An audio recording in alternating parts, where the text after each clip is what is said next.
Thanks for tuning in to Bourbon Drop. I'm your host, Myron. Today, we've got the new LARCENY barrel-proof C922. I've been hunting this thing since I went to South Carolina, man. It wasn't a bad trip, though. Still came back with Elijah Craig's C922. Let's get it. Bottom drop, bottom drop.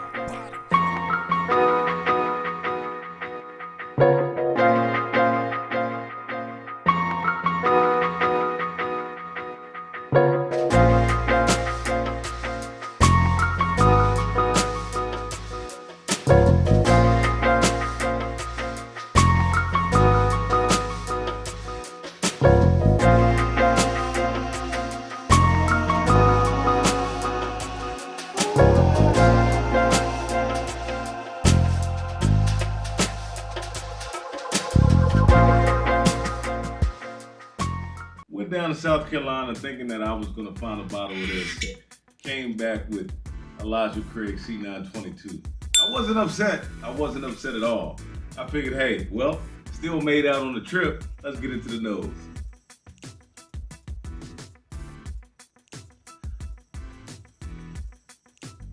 Sometimes I have a hard time pulling things out, without that first sip. It first hit me with like a spicy oak and grass. And I don't remember that when I first came home and cracked it open. There we go. Some of those notes are starting to come alive. Get a little air into it. Some of those plum notes. Some light fruit notes. That plum turned into a slight raisin. Yeah. Let's go into the sip. See if I can pull some more things out.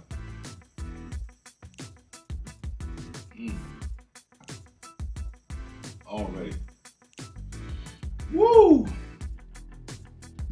She punches in the nose. She punches in the nose. It's got a savory note, a little bit of a butterscotch. Let's go back in one more time.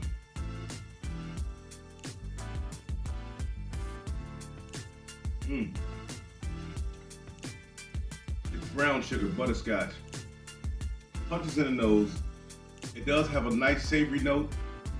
I'm liking it. I'm liking it so far. I don't know if I'm gonna have enough time because I'm trying to keep these videos short, but I might have to put that up against C921. C921 was a monster. Of the LARCENY barrel proof line, this was the one that I started with. That is what made me chase the rest of these. So I might have to put that one in the glass tonight. Let's go back in the nose. Yeah, that nose is oaky. I've got a lot of citrus on the nose. It's leaning more towards lemon than anything else. I'm not getting much else. That brown sugar, butterscotch, yeah, that's pretty much it. That soil note and grassy note is still in there, just a little bit though. Nice raisin note.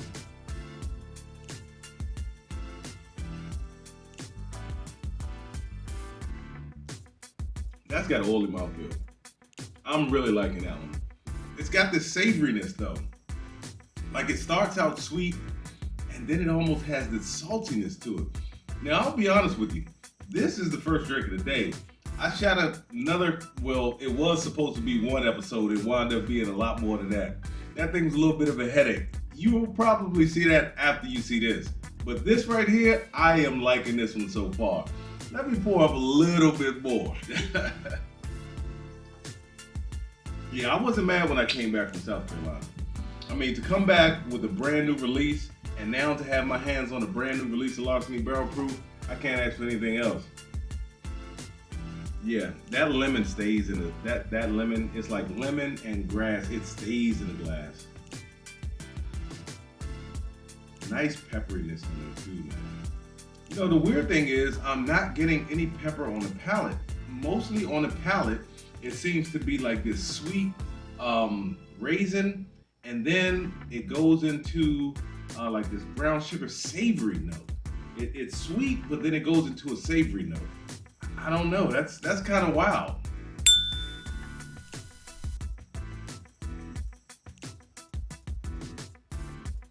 that savory note is still there. It is oily, it is savory, it is sweet. That is, wow. It was like something just came out of nowhere. It was almost, it was like a slight cherry note. That's why I had to stop real quick. No, I think, yeah.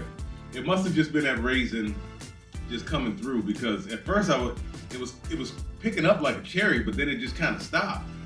That's why I was like, wow. But anyway, let's get into the breakdown. Is Larceny Barrel Proof worth the chase? Yes, it is always worth the chase. I chase every last one. I have not had a bad Larceny Barrel Proof yet. Is it worth over retail? I was lucky enough to call the store and see if they had it on the shelf. They had it on the shelf. They finally took it off the Virginia ABC allocated list, so now they just put it on the shelf. If you check the inventory and it's there, you call the store, they'll tell you. I went by, picked it up, no bones about it. Look, 60 bucks, I'd spend that in a heartbeat. I'd even go to my $30 limit. Would I give it to a new bourbon drinker? I would not. Let me repeat, I would not give this to a new bourbon drinker.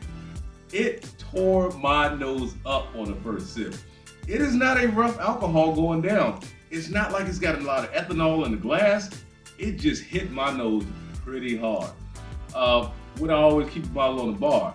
As you can see, since I started with C921, I have tried to collect the series. I am going to go after, and I know this sounds weird, but it is already almost 2023. So I'm going to go after A123, I'm going to go after B523, and I'm going to go after C923, and so on and so on. So with that being said, let the whiskey flow, never run out till you head to a drop. Till next time.